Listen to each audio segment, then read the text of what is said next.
Let's begin here. The former South African President Thabo Mbeki says it is important for leaders to put people they lead first. Speaking to the SABC on the sidelines of the UN General Assembly, the President says the issue of Zimbabwe can only be resolved when leaders in that country think about the interest of the people they lead. Mbeki was speaking in New York after he presented a report on the illicit financial outflows from Africa. Now still on the UN General Assembly, let's speak to SABC News International Editor Sophie Mokoena. Thank you so much again for your time, Sophie. It was, of course, on this date in 2008 when Mbeki announced his resignation as head of state. He is currently in New York and spoke to the SABC about the UN and reflected on that moment when he was recalled. Sophie, take us through what he said, including the Zimbabwe question. Well, he spoke about the UN and what he did yesterday in terms of presenting this report, and he believes that this report can assist the continent in terms of stopping the illicit financial outflows that is depriving countries resources. But I think the other issue, as you pointed out, it was on this day when he announced his resignation. And when he was talking about reflection, he said he doesn't want to talk about what happened then. Of interest to him is to how do you ensure that South Africa is in a better place in terms of issues of poverty, unemployment, electricity, and just to grow the economy. But of course, he did touch on the issue of Zimbabwe, and on Zimbabwe, he pointed out that it is important for the leaders of Zimbabwe to look at what they are doing themselves to ensure that it is about the Zimbabweans, not about themselves. And he linked his recall and also to the situation in Zimbabwe, saying much as he didn't follow the elections and he doesn't have that information, but he's aware that there was a report presented by SADC mission, and that report must be looked at by the Troika or the institutions of SADC. But let's take a listen at what he had to say, because this is important,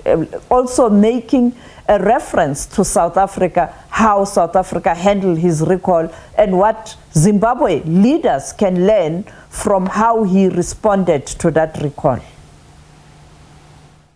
In 2008, when the Zimbabweans themselves could see that the elections had not produced a winner, the best thing to do, let's get together as Zimbabweans for 5 years and see what we can do together. And that kind of approach, I think, if one says, I'm a leader of the people of South Africa, what must inspire you is not my personal position as ANC president or president of the Republic. One day I had to leave in 2008. It was to say what would be in the best interest of the country. Right. The decision of the ANC was wrong. To say I must leave, I knew that, and I said so publicly. They based themselves on a wrong opinion expressed by a judge in a court, and the Supreme Court of Appeal rebuked the judge and said he never should have never said things like that. I knew that. But in the interest of what happens to South Africa, I thought it was best to say, let's go along with this wrong decision. Because not to have said no, to say I'm not going, would have created an enormous crisis. I'm just saying that I think people are holding political positions. I lead the people of South Africa. I must act as a leader, same as the leaders of the people of Zimbabwe.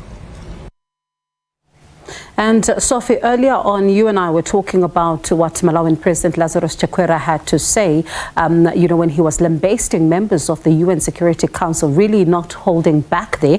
And now the Zimbabwean president also delivered a statement and touched on elections. Take us through that. Well, clearly he used the opportunity to explain the recently concluded elections. You know that there is contestation in terms of the results of the elections. As I pointed out, the interim report of the SADC delegation who were observing the elections pointed out that the election process didn't meet the regional and international standard. And we know since then, many people in Zimbabwe, those who are sympathetic to ZANU-PF, has since attacked the chair of the observer mission.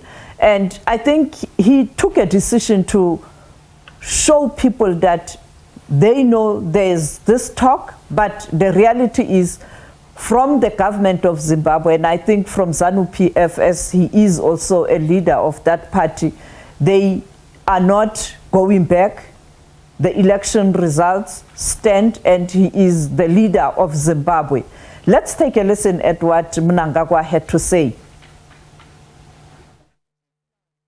Zimbabwe continues to entrench democracy, constitutionalism, good governance, and the rule of law, following the recently held 2023 harmonized general elections.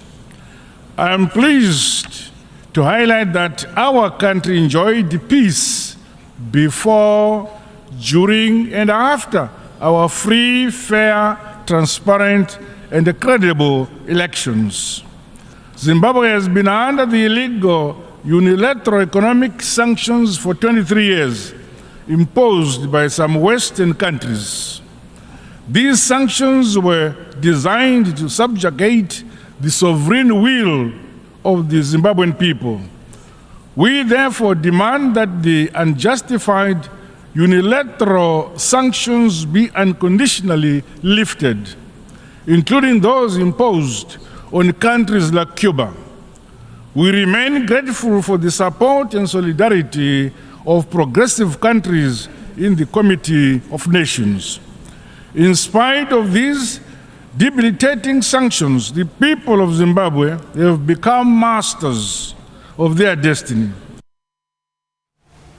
And let's talk about what's still to come on the agenda. Well, today, later on, you'll have more people, leaders of different countries who are supposed to deliver their statements. You have Guinea. You know that there was a coup in Guinea, and the military is in charge there. And it looks like the current interim leader, who is a general, is there to deliver that statement. It will be interesting to hear what he is going to say, because this is the country that we saw a removal of government or a coup recently, and many leaders have spoken about the coups. You have Congo, President Sassou Nguesso is going to speak.